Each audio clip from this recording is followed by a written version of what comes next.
बिस्मिल्लाहिर्रहमानिर्रहीम अस्सलाम वालेकुम एंड वेलकम टू सीखो पाकिस्तान। सो गाइस, आज की इस वीडियो में हम MCM 301 की असाइनमेंट नंबर 1 का सलूशन लेकर आए हैं। तो इस वीडियो को एंड तक लाजमी देखिएगा ताकि आपको समझ लग सके कि हमने ये असाइनमेंट कैसे हल करनी है, ठीक है, और कौन कौन सी चेंजेस करके हम इस असाइनमेंट में फुल मार्क्स हासिल कर सकते हैं, ठीक है। तो वीडियो शुरू करने से पहले अगर आपने अभी तक भी हमारा चैनल सीखो पाकिस्तान सब्सक्राइब नहीं किया तो रेड कलर के बटन को क्लिक करके सब्सक्राइब कर लें और साथ में एक बेल आइकन आएगा, उस पर क्लिक करके ऑल नोटिफिकेशन पर क्लिक कर दें। इससे ये होगा कि जो भी आने वाली हमारी न्यू वीडियो होगी उसका नोटिफिकेशन सबसे पहले आपको मिलेगा और आप हमारी वीडियोस देखकर फ़ायदा उठा सकेंगे। तो चलिए चलते हैं वीडियो की तरफ। तो सबसे पहले आपने करना है कि इस असाइनमेंट के जो रूल्स हैं वो पढ़ लेने हैं, ठीक है, ताकि आपको समझ लग सके कि कौन कौन से रूल्स को फॉलो करते हुए हमने इस असाइनमेंट को बनाना है, ठीक है। उसके बाद ये है कि सबसे पहले ये रूल्स पढ़ने के बाद आपने क्या करना है, ये वाली जो वीडियो है इसको आपने वॉच कर लेना है, ठीक है। ये वॉच करने से ये होगा कि आपके जो टास्क हैं वो आप आसानी से हल कर सकेंगे, ठीक है।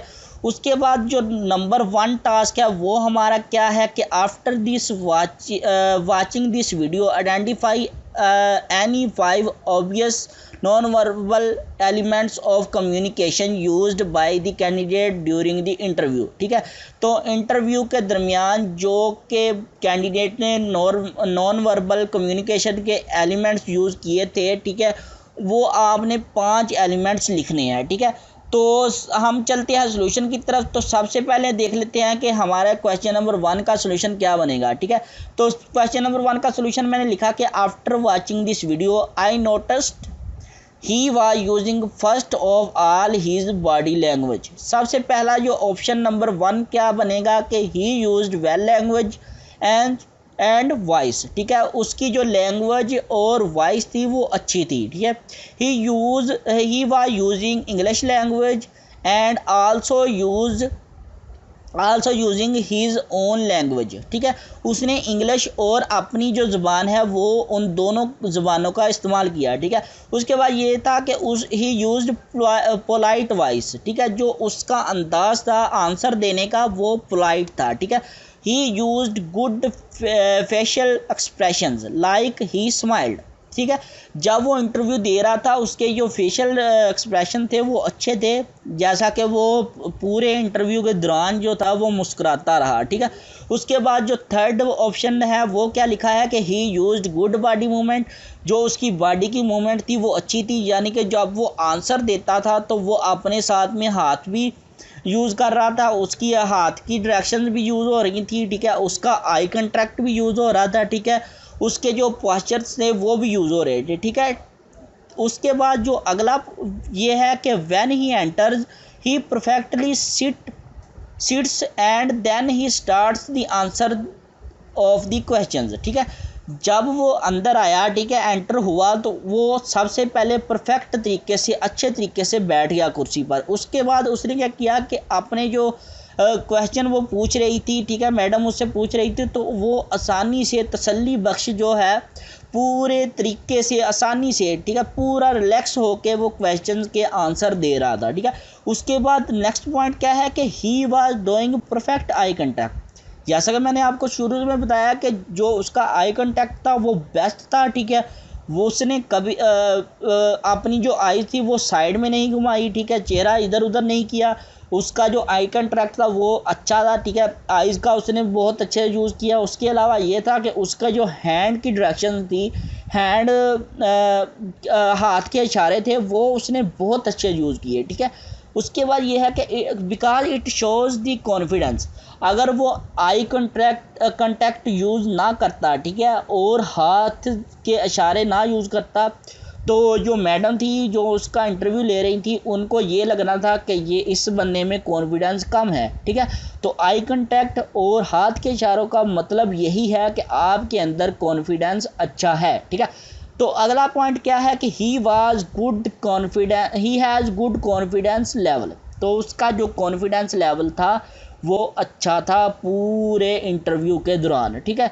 तो अगला टास्क हमारा क्या है कि after getting an interview of After getting an overview of the interview, describe any two non-verbal communication skills which could be used more by the candidate to make it is a perfect and impactful interview। ठीक है, तो आपने 2 point लिखने हैं जिससे पता लग सके कि वो उसने कौन से जो 2 पॉइंट यूज़ करते हुए परफेक्ट और इम्पैक्टफुल इंटरव्यू दिया है। ठीक है, तो हमने पॉइंट नंबर 1 क्या लिखा कि he uses the closeness or personal space with his interview. ठीक है, इंटरव्यूअर जो कि उसका इंटरव्यू ले रहा था उसके साथ उसने क्लोजनेस शो की। ठीक है, और पर्सनल स्पेस भी उसकी आंखों में या उसके सामने अपनी शो की। ठीक है, उसके बाद ये है कि it determines the level of intimacy. ठीक है, इससे ये हुआ कि उसका जो लेवल ऑफ इंटीमेसी था वो शो हो गया कि उसके पास कितना जो कॉन्फिडेंस है। ठीक है, कितना जो वो काबिल है। ठीक है, इस चीज़ के लिए।